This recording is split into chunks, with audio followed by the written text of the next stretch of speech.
The soft hum of engines filled the cabin of Flight 217 as passengers settled into their plush leather seats. David Harris adjusted the cuffs of his tailored navy suit, his movements precise and unhurried. A small sigh escaped his lips as he sank into his first-class seat, 2A.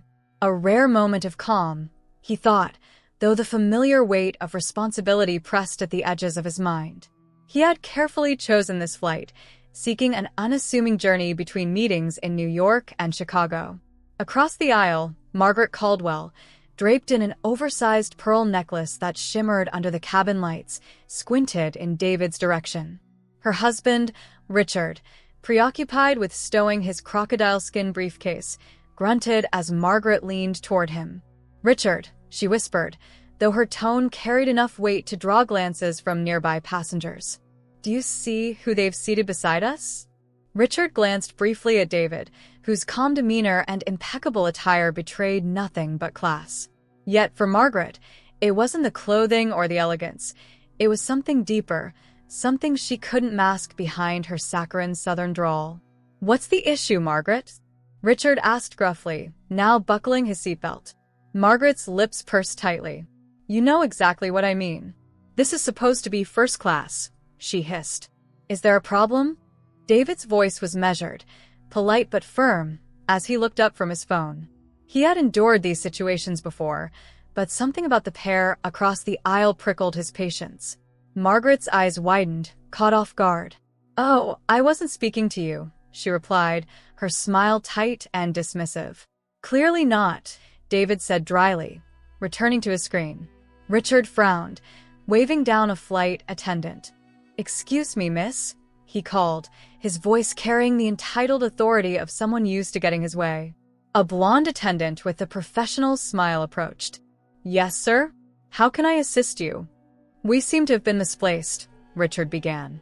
"My wife and I specifically requested a comfortable seating arrangement, and this," he gestured subtly toward David, careful not to make direct eye contact, "is not what we were expecting." The attendant blinked, her smile faltering slightly. "I'm sorry to hear that, sir. Your seats were assigned per your reservation. Is there something specific you'd like adjusted?" "Yes," Margaret interjected, her voice sharpening. "We shouldn't have to endure this kind of inconvenience. Surely there's another arrangement that can be made." David stiffened in his seat, the words hanging in the air like a storm cloud. The other passengers began to take notice, shifting in their seats with quiet murmurs. "I assure you, ma'am, Mr. Harris is," the attendant began. "Just do your best to move them," Margaret interrupted with a wave, misinterpreting the attempt at reassurance. "We'll wait." The silence in the cabin thickened. David exhaled slowly, placing his phone face down on his tray table. "Look," he said, his voice cutting through the tension. "If you have an issue with my presence here, why not just say it plainly instead of dancing around the point?" Margaret's face flushed a deep red, but Richard cut in before she could respond. "We're paying customers, just like everyone else here. We expect a certain standard." David tilted his head slightly, a faint smile tugging at his lips. "You're right. You're paying customers. And so am I." The flight attendant shifted uncomfortably, glancing between the parties. "I'll check with my supervisor," she murmured, before hurrying toward the galley. Margaret sniffed, pulling out a silk scarf and dabbing her temples, as if the encounter had physically drained her. "It's just unbelievable," she muttered to Richard. "The standards these days. First class isn't what it used to be." "Tell me about it," Richard grumbled. Across the aisle, David remained silent, his expression unreadable. He'd faced worse. As a black entrepreneur in a predominantly white industry, he was no stranger to such microaggressions. Yet, no amount of composure could dull the sting of moments like these. The murmurs among the passengers grew louder. A young woman seated 2 rows back leaned over to whisper to her companion. "Did you see how they spoke to him?" "Unbelievable," she said, shaking her head. The attendant returned, her professional smile fixed once more. "I'm sorry, Mr. and Mrs. Caldwell, but all other first-class seats are occupied. Would you like to discuss other options once we're airborne?" Margaret gasped softly, her face contorting as though she'd been personally insulted. So, we're just supposed to endure this the entire flight? David chuckled under his breath. The sound, subtle but unmistakable, caught Margaret's attention. Is something funny? She snapped. David looked up, meeting her gaze directly for the first time. Just the irony, he replied. Margaret opened her mouth to retort, but before she could, the captain's voice came over the intercom, announcing the final preparations for takeoff. Margaret huffed, sinking back into her seat, as if resigned to a great injustice. As the plane taxied to the runway, the atmosphere in first class remained tense. Margaret and Richard exchanged pointed comments about the declining quality of travel, while David, seemingly unfazed, began typing on his laptop. The flight attendant returned shortly after takeoff, offering drinks and snacks. When she reached David, her tone softened. "Can I get you anything, Mr. Harris?" "A glass of water, please," David said politely. As she moved to the next row, Margaret leaned toward Richard, her whisper louder than she realized. "They're going out of their way for him now? It's ridiculous." David's patience wore thinner with each passing second, but he remained outwardly calm, choosing to let their ignorance speak for itself. Moments later, a ripple of curiosity swept through the cabin as a young woman in her mid-20s stood from her seat in economy and approached David. Her eyes lit up with recognition. "Excuse me," she said, her voice hesitant but excited. "Are you David Harris?" David glanced up, his brows raising slightly. "I am," he replied. "I thought so," she exclaimed, her voice carrying through the cabin. "I've read about you. You're the founder of Zenith Airlines, aren't you? Your story is so inspiring." At her words, the cabin fell silent. All eyes turned toward David, including Margaret and Richard's. The color drained from Margaret's face, her expression a mixture of confusion and dawning horror. David smiled modestly. "Thank you. I appreciate that." The young woman beamed. "It's amazing what you've accomplished. I'm actually studying business myself, and your work has been a huge inspiration." "That means a lot," David said warmly. "Good luck with your studies." The woman nodded enthusiastically before returning to her seat, leaving the cabin buzzing with whispers. Margaret stared at David, her mouth opening and closing as she struggled to process the revelation. Richard's grip tightened on the armrest, his composure cracking. David met their stunned gazes with a calm, knowing look, but said nothing. Let the truth settle, he thought. Sometimes silence spoke louder than words. The tension in the first-class cabin had transformed. Where whispers once carried Margaret and Richard's entitled commentary, a new wave of murmurs buzzed with curiosity and admiration for David Harris. The revelation of his identity lingered like an electric charge in the air, impossible to ignore. Margaret adjusted her scarf with trembling fingers. Her earlier confidence evaporated. "Richard," she hissed, her voice low but frantic. "Why didn't you recognize him?" "Me?" Richard snapped, barely keeping his voice down. "How was I supposed to know who he was? He doesn't look like..." "Like what?" David's voice cut through their conversation, calm but piercing. He didn't look up from his laptop as he spoke, his fingers still poised over the keys. Margaret froze, her cheeks flushing deep crimson. "I didn't mean anything by that," she stammered. David finally looked up, his gaze steady. "Didn't you?" For a moment, the only sound was the gentle hum of the plane. Margaret opened her mouth to respond but faltered, her words catching in her throat. Richard, determined to regain control of the situation, cleared his throat loudly. "Look, I think there's been a misunderstanding. My wife and we didn't mean to offend you." "Misunderstanding?" David repeated, arching a brow. "You demanded to be moved because you didn't want to endure this kind of situation. That seems pretty clear to me." The couple shifted uncomfortably in their seats. The weight of the other passengers' gazes pressed on them, and Margaret's bravado crumbled further. One of the flight attendants approached cautiously, her expression a mix of concern and professionalism. "Mr. Harris," she said gently, "is there anything I can do to make you more comfortable?" David smiled at her, his tone measured. "I'm perfectly fine, thank you. But perhaps you could check on the rest of the cabin? I think a few people are feeling uneasy." The suggestion wasn't lost on anyone. The attendant nodded quickly, disappearing toward the galley. Richard leaned closer to Margaret, muttering through clenched teeth. "This is getting out of hand. We're being made to look like fools." Margaret turned her head sharply, her whisper trembling. "You think I don't realize that? Do something, Richard." But Richard, usually the authoritative voice in any room, seemed at a loss. He glanced around the cabin, his eyes landing on the young woman who had recognized David earlier. An idea sparked, and he leaned forward in his seat. "You," he called to her, his tone condescendingly polite. "Miss, what's your name?" The young woman turned, her brows furrowing. "It's Ashley," she said warily. "Right." "Ashley," Richard said, forcing a tight smile. "You seem to know quite a bit about Mr. Harris here. Care to enlighten the rest of us?" Ashley hesitated, glancing at David, who gave her a small nod of encouragement. She straightened her shoulders, addressing the cabin with a newfound confidence. "David Harris is the founder and CEO of Zenith Airlines," she began, her voice steady. "He built the company from the ground up, starting with just a handful of regional routes.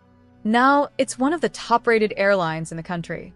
And he didn't inherit a dime of it. He worked for everything he has." The cabin erupted in murmurs again, passengers exchanging impressed glances. Richard's forced smile tightened into a grimace. Margaret, unable to stay silent, scoffed. "Well, isn't that just wonderful?" she muttered, loud enough for everyone to hear. "But being successful doesn't mean you can't be criticized." David turned to her, his expression calm but unyielding. "Criticism is one thing, Mrs. Caldwell. Disrespect is another." Margaret bristled, her indignation flaring once more. "I wasn't being disrespectful," she insisted, though her voice wavered. "I was just expressing a preference." "A preference," David repeated, leaning back in his seat. "And that preference was to not sit near someone like me. Is that accurate?" Margaret sputtered, her carefully constructed facade crumbling further. I didn't say that." "You didn't have to." The weight of David's words hung in the air, silencing any retort she might have made. Other passengers shifted in their seats, their expressions a mix of discomfort and quiet satisfaction at seeing the couple held accountable. Richard, desperate to salvage some dignity, changed tactics. "Look, Mr. Harris," he began, his tone oily and insincere. "I think we've gotten off on the wrong foot. Why don't we start fresh? I'm Richard Caldwell, and this is my wife, Margaret. It's a pleasure to make your acquaintance." David regarded him for a long moment, then extended his hand with a faint smile. "David Harris," he said. Richard shook his hand quickly, as if hoping the gesture would erase the events of the past hour. Margaret, however, remained frozen, her hands clenched tightly in her lap. As the flight continued, the Caldwells fell conspicuously silent, their earlier arrogance replaced by an awkward, simmering tension. Meanwhile, David returned to his laptop, his composure unshaken. An hour later, as the plane cruised above the clouds, a new twist emerged. A flight attendant approached David with a small smile, leaning down to speak softly. "Mr. Harris, I thought you'd like to know. Your original seat in 5A was swapped to check-in. Another passenger asked to downgrade to save money. They're actually a personal friend of the Caldwells." David's lips quirked into a subtle smirk. "Is that so?" The attendant nodded. "I thought you'd find it amusing." David glanced across the aisle, where Margaret and Richard sat stiffly, their discomfort still palpable. He debated for a moment, then leaned toward Margaret. "Mrs. Caldwell," he said, his voice low but carrying an unmistakable edge of amusement. "I just learned something interesting. The seat I'm in now wasn't my original assignment. It seems a friend of yours wanted to save a bit of money." Margaret's head snapped toward him, her eyes wide with alarm. "What are you talking about?" "I'm talking about irony," David said smoothly.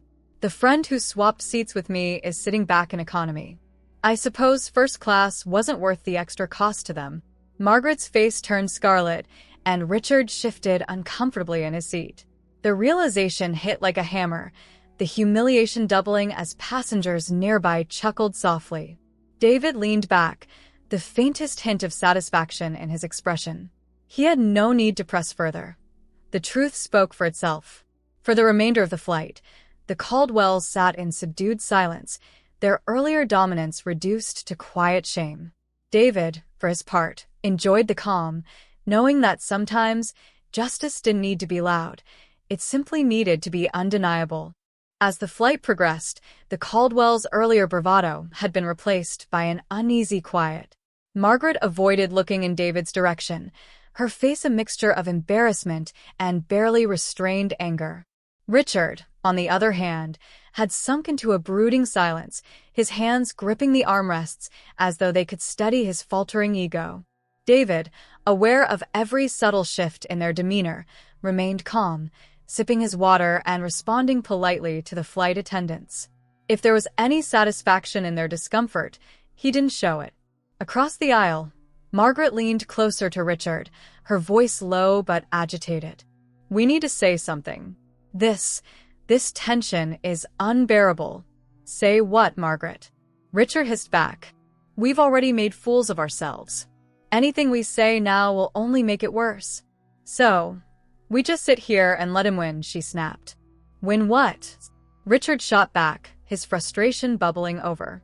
"This isn't a competition, Margaret. We were in the wrong, and now we're paying for it." Margaret's lips pressed into a thin line, her pride preventing her from agreeing aloud. Meanwhile, Ashley, the young woman who had recognized David earlier, stood from her seat in economy and approached the first-class cabin again. This time, she wasn't alone. Several passengers trailed behind her, curious and eager to engage with the man who had captured their admiration. "Excuse me, Mr. Harris?" Ashley said, her voice polite but confident. David looked up from his laptop, offering a warm smile. "Ashley, good to see you again. What can I do for you?"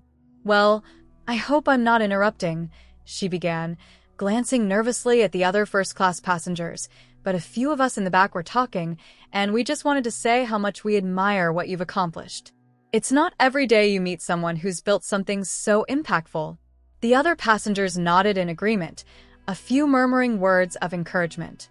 David's smile widened, his demeanor genuinely touched. Thank you, Ashley. That means a lot to me. It's been a long journey, but it's moments like this that make it worthwhile. Margaret, unable to resist, rolled her eyes dramatically. "Oh, please," she muttered under her breath, but loud enough for those nearby to hear. David's gaze flicked toward her, but he said nothing, allowing the murmurs of disapproval from the other passengers to fill the space. One of the passengers, an older man with silver hair and a kind expression, turned to Margaret. "You know, it wouldn't hurt to show a little gratitude. If you'd accomplished even half of what this man has, you'd be shouting it from the rooftops." Margaret bristled, her face turning crimson. "I don't need a lecture from you," she snapped, her voice shaking with indignation. The older man simply raised an eyebrow, then turned his attention back to David. "Mr. Harris, I've been flying Zenith for years. It's clear the company reflects the values of its founder. Thank you for creating an airline where people like me feel valued." David inclined his head graciously. "I'm glad to hear that. It's what we strive for every day." As the group of passengers lingered, exchanging stories and asking David questions, the mood in first class shifted once more. The Caldwells, previously the center of attention, now found themselves isolated and ignored. Margaret fidgeted with her scarf, while Richard stared out the window, his jaw tight. After several minutes, the captain's voice came over the intercom. "Ladies and gentlemen, this is your captain speaking. We're cruising at 35,000 feet and expect to arrive in Chicago on schedule. I'd like to take a moment to extend a special thank you to one of our passengers today, Mr. David Harris, the founder of Zenith Airlines. It's an honor to have him aboard, and we're grateful for his vision and leadership in making Zenith what it is today." Applause erupted throughout the cabin, starting in economy and rippling forward. Even the flight attendants joined in, clapping as they moved down the aisles. David, though visibly humbled, nodded his thanks to the captain and the passengers. Margaret's face twisted in frustration. "This is absurd," she muttered. "It's like a circus in here." Richard leaned closer to her, his voice low and sharp. "Will you stop? Do you want to humiliate us even further?" Margaret glared at him but said nothing, sinking back into her seat. As the applause died down, one of the flight attendants approached David with a tray holding a glass of champagne. "Compliments of the captain," she said with a smile. David accepted the glass, raising it slightly in a gesture of thanks before taking a sip. His eyes briefly met Margaret's, and for a moment, the expression in them was almost pitying. The flight continued, the Caldwells stewing in their humiliation while David remained the center of quiet admiration. The passengers who had come forward eventually returned to their seats, though not without a few more words of praise. As the plane began its descent into Chicago, Margaret couldn't hold back any longer. She leaned toward David, her voice low but urgent. "Mr. Harris," she began, her tone strained, "I'd like to apologize. For earlier." David turned to her, his expression neutral. "For earlier," he repeated. "Yes," she said quickly, her words tumbling out. "I realize we may have misjudged you. It wasn't personal." David tilted his head slightly. "Wasn't it?" Margaret faltered, her carefully rehearsed apology unraveling. I didn't mean." David held up a hand, stopping her mid-sentence. "Mrs. Caldwell, I've spent my life dealing with people who make assumptions about me based on how I look, where I come from, or what they think they know. Your words weren't new, but they were still disappointing." Margaret opened her mouth to respond, but David continued. "What matters now isn't whether you apologize to me. What matters is whether you learn from this moment. Because if you don't, you'll find yourself in this situation again, and next time, there might not be someone willing to let it slide." Richard shifted uncomfortably, his face pale. Margaret said nothing, her expression a mix of anger and shame. The plane touched down moments later, the wheels screeching softly against the runway. As the passengers began to gather their belongings, several stopped to thank David once more. The Caldwells remained seated, their silence heavy with the weight of their own disgrace. David stood, retrieving his briefcase from the overhead compartment. Before stepping into the aisle, he paused, looking down at Margaret and Richard. "Take care," he said simply, his tone neither kind nor cruel. Then, with the same calm dignity he'd maintained throughout the flight, he walked away. The Caldwells didn't respond. For the first time in their lives, perhaps, they were truly at a loss for words. As the passengers disembarked, the Caldwells lingered in their seats, hoping to avoid further humiliation. Margaret clutched her designer purse, her knuckles white against the leather strap. Richard stared blankly ahead, the defeat etched into his features. The once proud couple now sat in silence, their earlier arrogance completely dismantled. In the bustling jet bridge, David Harris walked with measured steps, his composure intact despite the turbulence of the flight, not from the skies, but from the prejudice he'd faced. He had long learned the value of grace under fire, but this flight had been a reminder of how far society still had to go. Just before reaching the terminal, David paused, turning toward the gate agent waiting near the exit. "Excuse me," he said, his tone polite. "Could you ensure that the cabin crew knows they did an excellent job today? Especially under the circumstances." The agent smiled warmly. "Of course, Mr. Harris. It's always a pleasure to have you aboard." David nodded in thanks and continued toward the arrivals area. Behind him, murmurs followed, passengers recognizing him now, connecting the composed figure in the tailored suit to the name that adorned the airline's branding. Margaret and Richard finally emerged from the jet bridge, their faces tight with forced neutrality.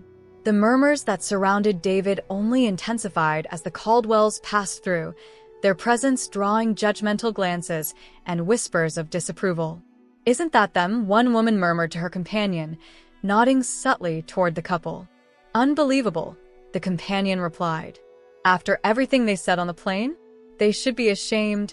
Margaret's posture stiffened, and she quickened her pace, dragging Richard along. "Ignore them," she muttered under her breath, though her voice trembled with barely contained rage. They reached the baggage claim area, where the crowd dispersed into smaller groups. The Caldwells found themselves standing apart, their isolation a stark contrast to the camaraderie shared among other passengers who now exchanged knowing smiles and quiet laughter. Richard, Margaret whispered urgently. "We need to fix this. We can't let this be the impression people have of us." Richard rubbed his temples, his frustration boiling over. "Fix what, Margaret? Everyone saw. Everyone heard. What do you suggest we do?" "By their silence." Margaret opened her mouth to respond but closed it just as quickly. For once, she had no immediate answer. Nearby, Ashley and a few other passengers gathered around David as he waited for his luggage. Ashley hesitated before speaking, her earlier confidence now replaced with a shy curiosity. "Mr. Harris," she began, "I just wanted to thank you again for your patience back there. I don't think I could have handled it the way you did."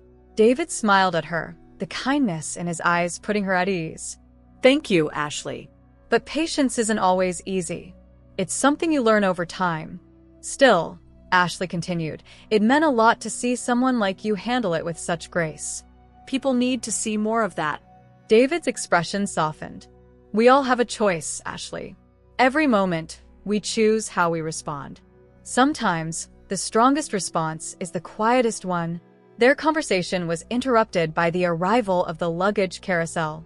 David retrieved his suitcase effortlessly, nodding a quick goodbye to Ashley and the others before heading toward the exit. As he walked past, Margaret and Richard caught sight of him, their expressions shifting from defiance to desperation. Margaret stepped forward, calling out hesitantly, "Mr. Harris?" David slowed but didn't stop, turning his head slightly in acknowledgement. "Please wait," Margaret continued, her voice faltering. David paused, glancing back at her. His expression was unreadable, but his patience was clearly wearing thin. Margaret took a shaky breath, her pride fighting a losing battle against her need to salvage what little dignity she had left. We wanted to apologize. Properly." Richard stood stiffly beside her, his silence betraying his reluctance. David faced them fully, his calm gaze meeting theirs. "You've already apologized," he said simply. "Yes, but," Margaret stammered, "it wasn't enough. We didn't realize who you were, and..." David held up a hand, stopping her mid-sentence. "That's exactly the problem, Mrs. Caldwell. You didn't know who I was, so you assumed I didn't belong. And now that you know, you're scrambling to fix your mistake. But it's not me you need to apologize to, it's yourself. You need to ask yourself why you felt entitled to judge me in the first place." Margaret's lips parted, but no words came. For once, she was truly speechless. Richard, his face pale, muttered something under his breath, but David didn't wait to hear it. He turned and walked away, his steps confident and unhurried. The Caldwells stood frozen, the weight of his words settling over them like a heavy fog. Around them, the airport bustled with life, yet they felt completely alone, the reality of their actions finally sinking in. As David reached the exit, a man in a suit approached him. "Mr. Harris," the man said, extending a hand. "I'm James, the airport's director of operations. It's an honor to meet you. If there's anything we can do to make your travel experience even better, please let us know." David shook his hand with a polite smile. "Thank you, James. Everything was fine. But if I could make one suggestion, it's this. Keep reminding your team that the way they treat every passenger matters. Not just the ones they recognize." James nodded, clearly taking the advice to heart. "Absolutely, sir. Thank you." As David stepped into the cool Chicago air, he allowed himself a small smile. The journey hadn't been easy, but it had been necessary. He didn't need validation from people like the Caldwells, but their reaction served as a stark reminder of why he'd worked so hard to build Zenith Airlines in the first place, not just for himself, but for everyone who'd ever been told they didn't belong.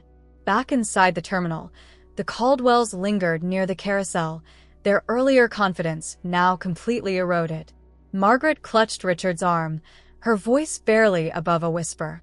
"Richard," she said, her tone uncharacteristically soft, "what are we going to do?" He didn't respond, his eyes fixed on the floor. For the first time in a long time, Richard Caldwell had no answer. The crisp Chicago air wrapped around David Harris as he exited the terminal and stepped into his waiting car. The sleek black vehicle, emblazoned with Zenith Airlines logo, stood as a quiet testament to his success, a symbol of the path he had carved for himself despite the barriers he had faced.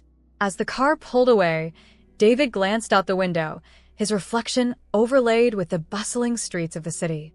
Moments like the flight he'd just endured were nothing new, yet they always lingered, a bittersweet reminder of how far he had come, and how far society still needed to go.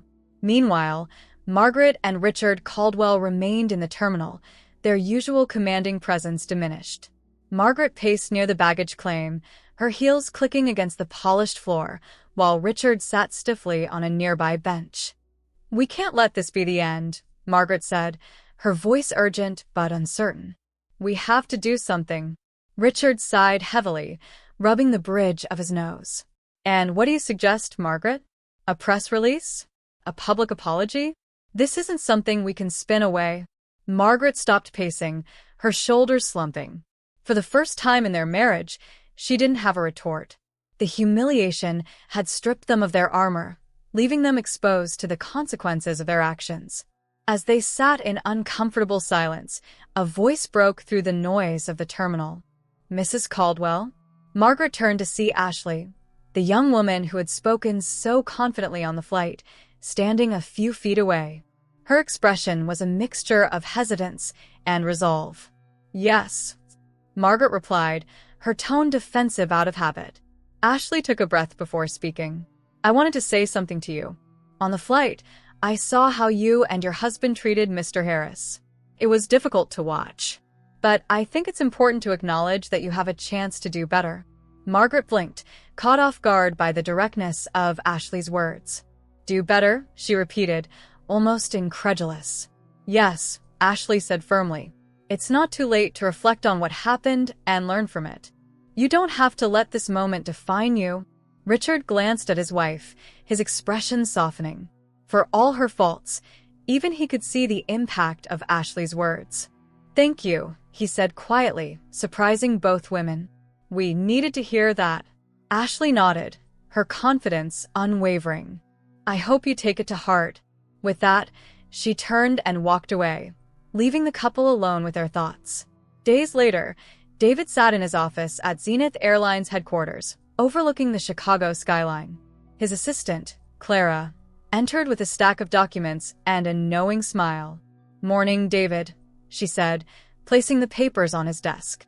"You're trending again." David raised an eyebrow. "Am I?" Clara held up her tablet, showing him an article titled, "Grace in the Face of Prejudice: How David Harris Handled a Mid-Flight Incident with Dignity." Below the headline was a photo of David, taken by a fellow passenger as he exited the plane, his calm demeanor juxtaposed with the shocked faces of the Caldwells in the background. David sighed, leaning back in his chair. "The internet never forgets." "No, it doesn't," Clara said with a grin. "But this time, it's working in your favor. People are calling it a masterclass in leadership." David skimmed the article briefly, his focus lingering on the comments section. Among the praise and admiration were calls for accountability, with many referencing the importance of addressing systemic biases. "Anything I need to respond to?" he asked. Clara shook her head. "Nope. Your actions spoke for themselves. But there is something else." She placed a sealed envelope on his desk. David picked it up, noting the unfamiliar handwriting. "What's this?" "It was delivered this morning," Clara said. "No return address." Curious, David opened the envelope. Inside was a handwritten letter. "Mr. Harris, we owe you an apology, not just for what happened on that flight, but for everything it represents. We acted out of ignorance and prejudice, and there's no excuse for that. Your words have forced us to confront some uncomfortable truths about ourselves, and for that, we are grateful. We hope to do better from this point forward. Sincerely, Margaret and Richard Caldwell." David folded the letter carefully, placing it on his desk. He stared at it for a moment, his thoughts unreadable. "Good news?" Clara asked. David smiled faintly. "Progress, maybe." Clara nodded knowingly and left the room, giving him a moment to reflect. David turned his chair toward the window, his gaze sweeping over the city. The letter was a small step, but it was a step nonetheless, a reminder that change often begins in the most unexpected places. As the sun dipped below the horizon, David felt a quiet sense of hope. The journey was far from over, but he would continue to walk it with the same grace and determination that had brought him this far. For in every moment of adversity, there lay an opportunity to inspire, to educate, and to build a world where no one had to fight for their right to belong.